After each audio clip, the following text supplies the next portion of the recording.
बिहार का दानापुर गांव। मुखिया की बेटी कमलेश्वरी की हल्दी की रस्म चल रही थी। कमलेश्वरी अपने माता पिता की इकलौती बेटी थी। बहुत लाड प्यार से पाला था उसे मुखिया ने। बेटी बड़े घर में जाकर राज करे, यही इच्छा मन में दबाकर वो अपनी बेटी के रिश्ते की बात एक बहुत बड़े घराने में चलाता है। कमला की सुंदरता पर मोहित होकर किसी जमाने में जमींदार रहे अखिलेश बाबू अपने बेटे कुलदीप के लिए कमला को पसंद कर लेते हैं। फुलवा, ये ले, ये हल्दी उपटन और पानी बेटिया के ससुराल से आया है। जल्दी से इसे हल्दी में मिला, फिर रस्म शुरू करते हैं। काकी की बात सुनकर कमलेश्वरी की माँ फुलवा जाकर बिटिया के ससुराल से आई शगुन की हल्दी घोल कर ले आती है। चारों ओर चहल पहल थी। ढोलक की थाप पर औरतें मंगल गीत गा रही थी। जैसे ही हल्दी की रस्म शुरू होती है, कमलेश्वरी जोर जोर से चीखने लगती है। ये क्या लगा दिया मेरे पूरे बदन में? ऐसा लग रहा है जैसे किसी ने खाल खींच ली हो। बहुत दर्द हो रहा है माँ। कमलेश्वरी के जोर जोर से चिल्लाने पर उसको हल्दी लगा रही औरतें उसे ले जाकर पानी से उसका सारा शरीर धोने लगती हैं। हाय राम, ये क्या हो गया मेरी बिटिया को? ऐसा लगता है जैसे किसी ने कांच पीसकर हल्दी में मिला दिया हो, लेकिन कौन करेगा ऐसा काम? कमलेश्वरी के बदन पर जहां जहां हल्दी रगड़ी गई थी, वहां पर लाल धब्बे हो गए थे। दर्द से दुल्हन बुरी तरह छटपटा रही थी और उसकी माँ और बड़ी माँ उसके घावों पर मलहम लगा रही थी। छोटी, मुझे तो ये कोई सामान्य घटना लगती है। अरे घर में बाहर का है कौन? ऐसे कौन बिटिया की हल्दी में कांच मिला गया? कोई छोटी मोटी बात है क्या? अरे वो तो शुक्र है कि मुंह पर नहीं लगाया था, वरना पूरा चेहरा बिगड़ जाता बेचारी का। मेरा तो दिमाग ही काम नहीं कर रहा है जीजी। कौन हमारी कमला से जलेगा? इसने क्या बिगाड़ा है किसी का? शादी ब्याह का माहौल था। दोनों देवरानी जेठानी वैसे तो इस घटना से अंदर तक डर गई थी, लेकिन फिर भी इस समय कुछ भी सोचने के लिए उनके पास ज्यादा समय नहीं था। 2 दिन में कमला की शादी थी। घर में ढेरों मेहमान जमा थे। उनके खाने पीने की व्यवस्था करने के अलावा दोनों देवरानी जेठानी को तमाम रस्में पूरी करनी थी। इसलिए इस बात को यहीं दबाकर वो शादी की तैयारियों में जुट जाती हैं। अगले दिन सुबह, माँ, कमला के ससुराल से शादी का जोड़ा और शगुन आया है, जाओ जरा देखो तो। एक बड़ी सी गाड़ी से 2 नौकर जैसे दिखने वाले आदमी गाड़ी से नीचे उतरते हैं और बड़े से थाल में लाल रंग के कपड़े से ढका हुआ शादी का शाही जोड़ा और गहने कमला की माँ फुलवा को सौंप देते हैं। बड़ी माँ ने संदेश भिजवाया है, शाम के समय दुल्हन को यही खानदानी जोड़ा और गहने पहनकर तैयार होना है। और हाँ, उन्होंने खास एक बात का ख्याल रखने के लिए हिदायत दी है कि इस जोड़े पर किसी की भी बुरी नजर ना पड़ने पाए। वो काली नजर और अपशगुन जैसी बातों पे बहुत यकीन करती हैं, इसलिए खास तौर पर इस जोड़े को एहतियात से रखने को कहा है। आप फिक्र ना करें, कमला और उसका ये जोड़ा अगले 2 दिनों के लिए हमारी अमानत है। हम पूरा ख्याल रखेंगे। फुलवा वो बड़ा सा थाल लेकर तेज कदमों से अपने कमरे में जाती है और एक बड़े से संदूक को खोलकर पूरा थाल ऐसे ही उसमें रख देती है। पूरा दिन शादी का भाग दौड़ में बिताने के कारण फुलवा को याद ही नहीं था कि उसने कमला को उसके ससुराल से आया जोड़ा दिखाया ही नहीं है। अगले दिन दोपहर 4 बजे, फुलवा, अरे कमला को तैयार करने का समय हो गया है। इसके ससुराल से जोड़ा आया था ना, कहाँ रखवाई हो? जाओ ले आओ। चूड़ी पहनाकर हम शगुन कर देते हैं, उसके बाद इसकी सहेलियां मिलकर उसको सजा देंगी। मेरे तो ध्यान से ही उतर गया है जीजी। एक बार खोलकर देखा भी नहीं मैंने कि उन्होंने क्या क्या सामान भिजवाया है। फुलवा तेजी से पल्लू अपनी कमर में खोसते हुए अपने कमरे में जाती है और संदूक खोलकर वो थाल लेकर सीधा कमला के कमरे में पहुंचती है।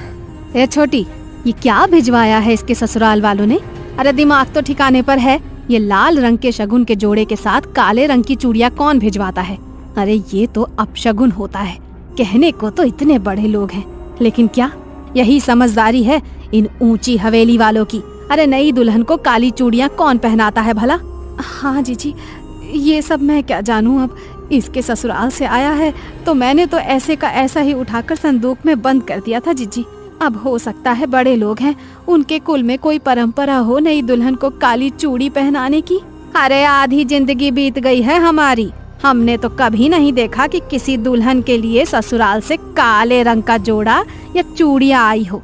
अरे शादी सिर्फ उनकी बहू की नहीं हो रही, अरे हमारी बिटिया की भी हो रही है। मैं तो कहती हूँ कि काली चूड़ी को हटा दे और लाल चूड़ी पहना इसे सुहाग जोड़े के साथ। अरे नहीं जीजी, वो जो नौकर आए थे ना इस जोड़े के साथ, वो खास तौर पर कह गए थे कि छोटी बहू जी को यही जोड़ा पहनाकर तैयार करना है। कमला की माँ की बात सुनकर उसकी जेठानी कमला के हाथों में वही काली चूड़ियां पहना देती है। कमला के ससुराल से आया हुआ लहंगा बहुत ही शानदार था। लहंगे को देखकर ऐसा लगता था जैसे किसी रानी महारानी की पोशाक हो। जैसे ही कमला की सहेलियां दुपट्टा कमला को पहनाने लगती हैं, तभी एक सहेली जोर से चीखती है और वो 2 कदम पीछे हट जाती है। क्या हुआ मीना, तू चिल्लाई क्यों?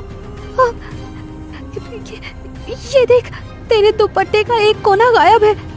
ऐसा कौन करता है? इस तरह का कटा फटा लहंगा दुल्हन को कौन भिजवाता है? कमला की सहेली की चीख सुनकर फुलवा एक बार फिर दौड़ते हुए बेटी कमला के कमरे में आती है और जैसे ही वो दुपट्टे का कटा हुआ कोना देखती है, अपना माथा पकड़ लेती है। हाय राम, ये क्या अपशगुन हुए जा रहे हैं? मुझे तो समझ ही नहीं आ रहा। भगवान, ऐसी क्या भूल हो गई है हमसे? पता नहीं इस कमला का ब्याह शांति से निपटेगा या नहीं। अरे माँ, जाने दो ना, जिसने सिला है उसी से गलती से कट गया होगा। और ये माधुरी है ना, ये ऐसे पहनाएगी कि ये हिस्सा नजर ही नहीं आएगा। बेटा गलती से कटता तो ऐसे ना कटता। तेरा दुपट्टा देखकर साफ समझ में आ रहा है कि किसी ने जानबूझकर इसका एक दुपट्टा काट कर निकाला है। अरे माँ जी, ऐसा क्यों करेंगी? और ऐसा तो हो नहीं सकता कि यहाँ भेजने से पहले उन्होंने लहंगा देखा ना हो। जरूर दर्जी से गलती से कट गया होगा। फुलवा अपने पति के पास जाकर, ए जी, सुनिए ना, कुछ तो अपशगुन हो रहा है, कुछ तो है जो ठीक नहीं है। हम ये शादी करके ठीक तो कर रहे हैं ना? बार बार ऐसे संकेत मिल रहे हैं कि कुछ अनहोनी होने वाली है। अरे तुम औरतें बस शगुन अपशगुन ही करती रहो हर समय। इतने बड़े घर का रिश्ता ढूंढ कर लाया तेरी बेटी के लिए। नौकर चाकर राजमहल सब है उनका, और क्या चाहिए तुझे? सारा जीवन दिया लेकर ढूंढोगी तब भी ऐसा लड़का नहीं पाओगी अपनी बेटी के लिए। हाँ। पति की गुस्से से भरी आवाज सुनकर फुलवा चुपचाप जाकर मंडप सजाने लगती है। जयमाल के लिए पूरी तैयारियां हो चुकी थी। कुलदीप आकर अपने स्थान पर बैठ गया था। दूसरी ओर से कमला को उसकी सहेलियां पकड़कर मंडप की ओर ले जा रही थी। कुछ पल पहले शर्म से लाल होता उसका चेहरा धीरे धीरे बदलने लगा था। अचानक ही उसके चेहरे के हाव भाव बदलने लगते हैं और वो उसका हाथ पकड़कर लेकर आती उसकी सहेलियों को पूरा जोर लगाकर दूर धकेल देती है।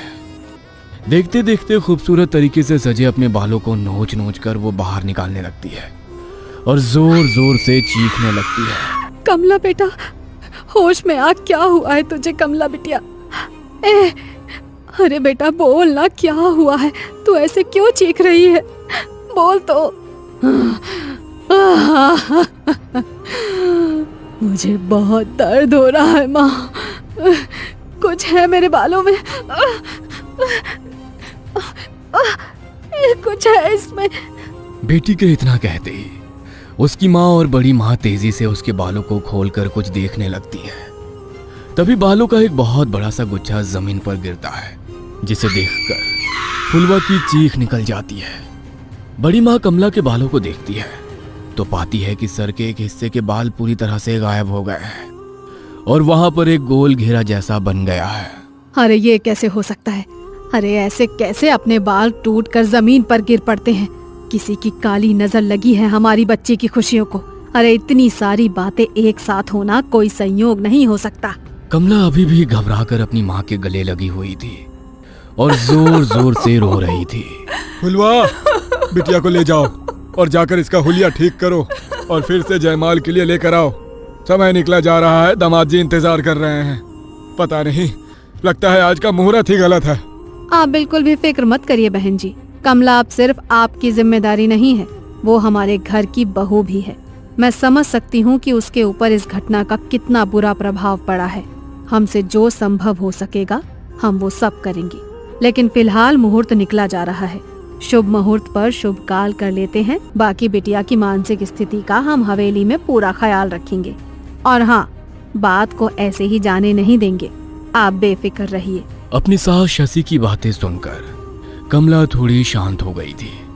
ब्याह का सारा उत्साह छू हो गया था और बुझमन से ही कमला मुरझाए चेहरे और बिखरे बालों में ही कुलदीप के गले में माला डाल देती है। फेरों के बाद 1 मिनट ठहरे बहन जी, क्या काले रंग की चूड़ियां बेटी को पहनाने की आपके यहाँ कोई रस्म है क्या? अब अरे नहीं, उल्टा हमारे यहाँ तो बहुत अपशगुन मानते हैं, लेकिन आपने भिजवाई तो हमने मजबूरन पहना दी। हमें लगा नहीं पहनाएंगे तो शायद आपको बुरा लगेगा। क्या बात कर रही हैं आप? हम बहू के लिए काली चूड़ियां क्यों भिजवाने लगे भला? जरूर आपको कोई गलतफहमी हुई है। मतलब आपने कमला के लिए ये काली चूड़ियां नहीं भेजी थी? हरगिज नहीं, हमने तो लाल रंग का राजस्थानी चूड़ा भेजा था, खास तौर पर मंगवाया था बहू के लिए। सारी घटनाएं एक बहुत बड़ी अनहोनी की ओर इशारा कर रही थी। आपके घर पर ही लगता है किसी ने कोई काला जादू किया है, तभी तो आपके घर में रखे सामान पर ये सब हुआ। मुझे लगता है कि कमला की भलाई इसी में है कि वो जल्द से जल्द घर से दूर चली जाए। तुम ठहरो छोटी, मैं जरा पहले बिटिया की नजर उतार देती हूँ, उसके बाद कमला की विदाई करेंगे। बड़ी माँ दौड़ कर जाती है और कुछ सामान अपनी मुट्ठी में लेकर कमला के पास आ जाती है। मन ही मन मंत्र बुदबुदाते हुए वो 5 बार कमला के ऊपर से मुट्ठी में लिया हुआ वो सामान उतारती है और आखिरी बार जैसे ही वो कमला के सिर पर से नजर उतारने के बाद उसके माथे को छूती है, उसे एक जोरदार झटका लगता है और वो उछलकर दूर जा गिरती है। ये सब देखकर सभी लोग स्तब्ध थे, जुबान जैसे हलक में अटक गई थी। समझ ही नहीं आता कि आखिर हो क्या रहा है वहाँ। कमला बेटा, तुम ठीक तो हो ना? अच्छा हमें बताओ, अभी तुम कैसा महसूस कर रही हो? ठीक हूँ मैं माँ जी। चिंता मत करो, उनका पैर फिसल गया होगा इसीलिए गिर पड़ी। अपने मन में कोई वहम मत लाओ। शशि अपनी समधन फुलवा के पास आकर कहती है, अभी तो हम बहू को लेकर अपने घर जा रहे हैं। हमारे दरवाजे पर भी तमाम रिश्तेदार जमा हैं। इस समय तो चर्चा करना ठीक नहीं होगा, लेकिन बहू की मुंह दिखाई के बाद हम पता करते हैं कि आखिर बहू को समस्या क्या है। तब तक आप भी कोई जानने वाले आदमी को बुलाकर अपने घर का शुद्धिकरण करा लीजिए। जी बहन जी, ठीक कह रही हैं आप। वैसे हमारे बड़े बुजुर्ग कहते हैं कि शादी विवाह में अगर पूजा पाठ में कुछ गलती हो जाए ना तो पितृ नाराज हो जाते हैं, और कई बार पितरों के नाराज होने पर भी कई तरह के अपशगुन हुआ करते हैं। हो सकता है जो कुछ हम सोच रहे हैं वैसा ना हो, और ये सब पितरों का ही क्रोध हो। हम पितरों की शांति के लिए भी हवन करेंगे, आप लोग फिक्र मत करिए। दोनों समधन गले मिलकर एक दूसरे से विदा लेती हैं और बारात कमला को लेकर विदा हो जाती है। ससुराल आने के बाद बहू की गृह प्रवेश से लेकर मुंह दिखाई तक की सारी रस्में बहुत ही शांति से संपन्न हो जाती है, जिससे शशि और कुलदीप के मन को बड़ी तसल्ली मिली थी। उन्हें लग रहा था कि शायद जो भी बला थी वो बहू के मायके में ही पीछे छूट गई और ये सब शांत हो गया हो। लेकिन कहते हैं ना, जब कोई बहुत बड़ा तूफान आने वाला होता है ना, तो उससे पहले एक लंबी खामोशी होती है।